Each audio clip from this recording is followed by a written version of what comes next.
When I asked my daughter-in-law why I wasn't invited to my grandson's birthday, I expected confusion, maybe even an apology. What I didn't expect was the laugh, a short, sharp laugh, like I had said something silly. She leaned against her kitchen counter, scrolling through her phone, barely even looking at me, and said, "We only invited real family." Real family. Those two words didn't just hurt, they erased me. For a moment, I couldn't even respond. I just stood there in her kitchen, holding the gift I had wrapped so carefully for my grandson. A toy truck he had been asking for, bought with the little pension money I had saved that month. My hands were slightly shaking, but I told myself not to show it. "Real family?" I finally repeated quietly. She nodded like it was obvious. "Yeah, you know, parents, grandparents from my side, close relatives." Close relatives. I was the woman who had raised that child from the moment he was born. I was the one who stayed awake when he had fever at night. I was the one who picked him up from daycare every single day when they were too busy with work. I was the one who paid for his school supplies when they said they were short on money. I even paid his medical bills once when insurance didn't cover everything. But in her eyes, I was just the babysitter. That word hit something deep inside me. Babysitter. Not grandmother, not family, not even important enough to stand in a birthday photo. Just the babysitter. I placed the gift gently on the counter. My throat felt tight, but I didn't want to cry in front of her. "Okay," I said softly. "I understand." She didn't even notice the shift in my voice. She was already back on her phone. That day, I walked out of her house and sat in my car for a long time. The engine wasn't even on. I just stared at the steering wheel, trying to make sense of something that didn't make sense anymore. For years, I had believed I was helping my family, that I was needed, that love meant sacrifice. But that moment changed something, because suddenly I saw the truth I had been avoiding. I wasn't family to them. I was convenience. A free babysitter, a backup plan, a silent helper who never said no. And the worst part? I had allowed it. I drove home that day slower than usual, not because I was lost, but because I was thinking. Every mile felt heavier than the last. When I reached my house, I didn't go inside immediately. I sat in the car again. This time, thinking about everything. Every morning, I had canceled my plans because they needed me. Every weekend I had stayed home while my friends traveled or enjoyed their lives. Every dollar I had spent without asking for anything back. And yet, I wasn't even invited to a child's birthday. That night, I didn't sleep. I lay in bed staring at the ceiling, replaying her words again and again. Real family. It echoed louder each time. At around 3 a.m., I got up and went to the kitchen. I made tea, even though I didn't really want it. I just needed something to do with my hands. Then I opened my old drawer where I kept my bank papers, receipts, notes, everything. And I started calculating. I don't know why I did it at first. And maybe I wanted distraction. But line by line, number by number, I began to see something I had never truly faced. The school fees I had paid, the groceries I had delivered, the babysitting hours I never charged, the emergency hospital visits, the gifts, the furniture for their house. It wasn't just small help. It was years of financial and emotional labor. By the time I finished, my hands were cold. I had spent more than I ever wanted to admit. Not just money, but myself. And yet, I wasn't even considered real family. Something inside me shifted that night. Not anger at first. Something quieter, clearer, like a decision forming in silence.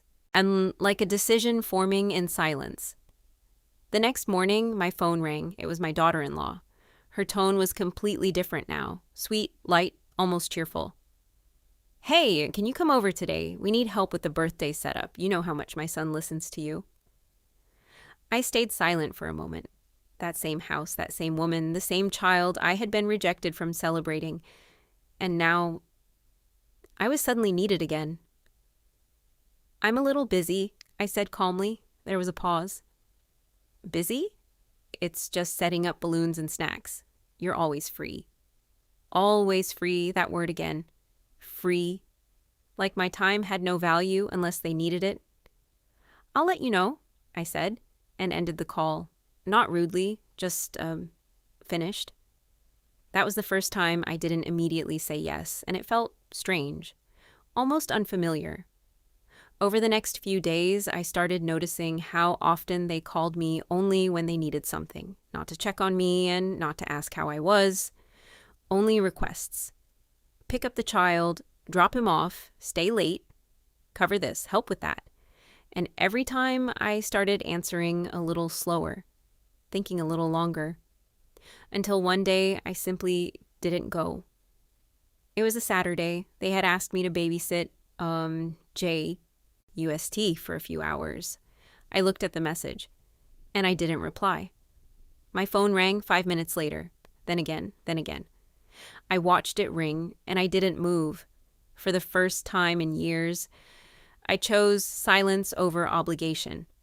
Hours later, I got a message. "We had to cancel plans because of you. This is really irresponsible." I stared at the screen. Irresponsible, that word. From people who treated my entire life like an unpaid service. I didn't argue. I didn't explain.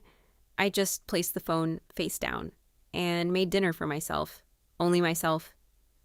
That night felt different. Quieter, not lonely, just mine. Days passed, then a week, then suddenly I wasn't being called as much. At first, I thought maybe they were adjusting, but then I realized something else. They were struggling. They had gotten used to me filling every gap in their life, and now those gaps were showing. One evening, my grandson called me directly. His small voice came through the phone. "Grandma, are you mad at me?" My heart sank.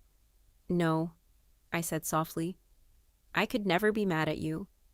"Then why don't you come anymore?" That question stayed with me longer than anything else, because how do you explain to a child that you were never valued by the adults? I took a breath.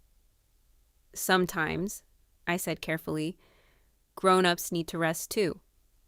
There was a pause, then he said, "I miss you." I closed my eyes. "I miss you too." And it was true.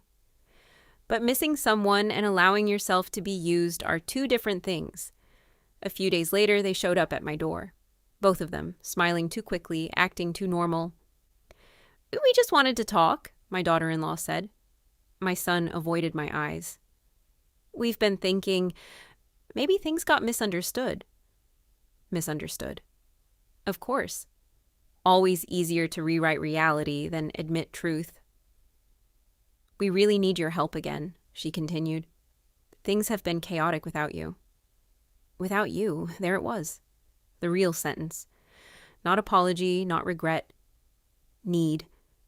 I looked at both of them for a long moment. Then I said something I had never said before. "I am not your babysitter." Silence. My son finally looked up. "Mom, that's not what we meant." But I shook my head.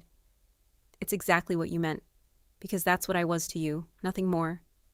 Her smile faded. "We never said that." "You didn't have to," I replied calmly. "You showed it." The air between us changed. No shouting, no drama, just truth standing quietly in the room. They left that day without resolution, and I closed the door behind them, not in anger, but in clarity. Weeks passed. My life became different. Not dramatic, just real.